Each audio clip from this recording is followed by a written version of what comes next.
I had my first child, Kalea, and she was healthy. I came home from the hospital 8 weeks later. She was having a nap, and I went to go in and just see how she's doing, and she wasn't breathing. So because of that lack of oxygen to her brain, she suffered cerebral palsy, was diagnosed with cerebral palsy and cortical visual impairment. And she's 5 now. She's in a walker. She can do just about everything that anyone else can do. She just might look a little different, but she is so cool. Candice has really dug deep to help her grow. Every single step of the way, she's developed things for Kalea to see things and to develop and grow into this beautiful little girl, and smart as a whip. She kind of dedicated everything in her to make, like, our house is for Kalea. She's always thinking of new things for Kalea. How can we take this jumper that's for children and make this work better for Kalea? Make, just little things like that. As I'm going to different stores and buying things that parents need to buy for their 1-year-old, 2-year-old, 3-year-old, I realized, okay, this doesn't work for Kalea. I had to adapt things, sensory stuff, to let her learn and explore her world.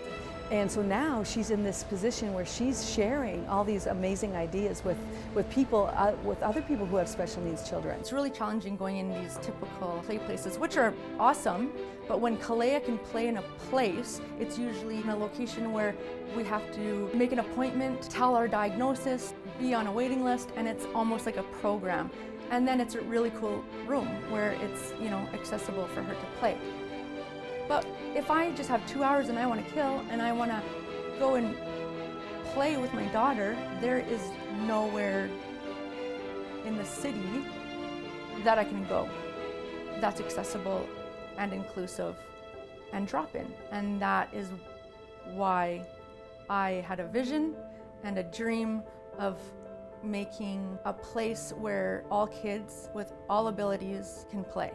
Almost like my house where I adapted things, but in a really big environment, and I can invite all of her friends to play. It'll be a safe, caring place for children with all abilities and all needs, and inclusive for everybody, and even having those children play with their siblings in a safe space. So I'm really excited about all Candice's ideas, and it's going to be amazing. When Candice approached me, when she was talking about I Can Play Too, where my heart was providing that resources and all those connections to the organizations that already exist in the city but you don't hear about or find very easily.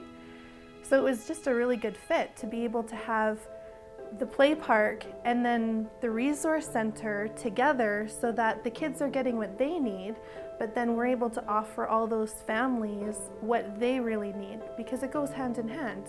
And they really want to help other families to avoid all the confusion, to avoid all the heartache, to avoid a lot of the struggle that they've gone through getting help for their children. Going back to when my son was in kindergarten, we had teachers approach me that there's just something a little bit different about Logan. He was struggling more than other kids. So they had recommended he get some testing done. The older he got, the more he struggled. There was nowhere for us to go for help. The wait lists are 18 months long, if not longer, for programs, and the Alberta healthcare system is not easy to navigate when you have a child with a mental health or behavioral diagnosis. We've become very aware over the years that many families are dealing with what we're dealing with. To be able to find where my heart is and then where my passion is. So being able to combine the supports for families with my passion for business and numbers, that's really exciting because I get to do what I love across the board.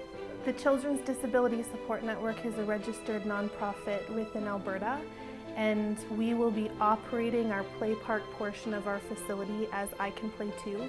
And what's really neat about our nonprofit is our revenue from our play park will not only self-sustain all of our costs for the play park and staffing and rent and all of those costs, but it will also allow us to carry the profits right into offering programs through our resource center.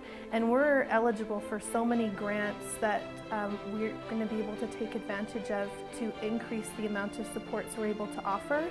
But when it comes down to it, at the end of the month, when we're going over our numbers, our revenue, our play park will sustain us at minimum and also be able to give us the opportunity to help families without grants.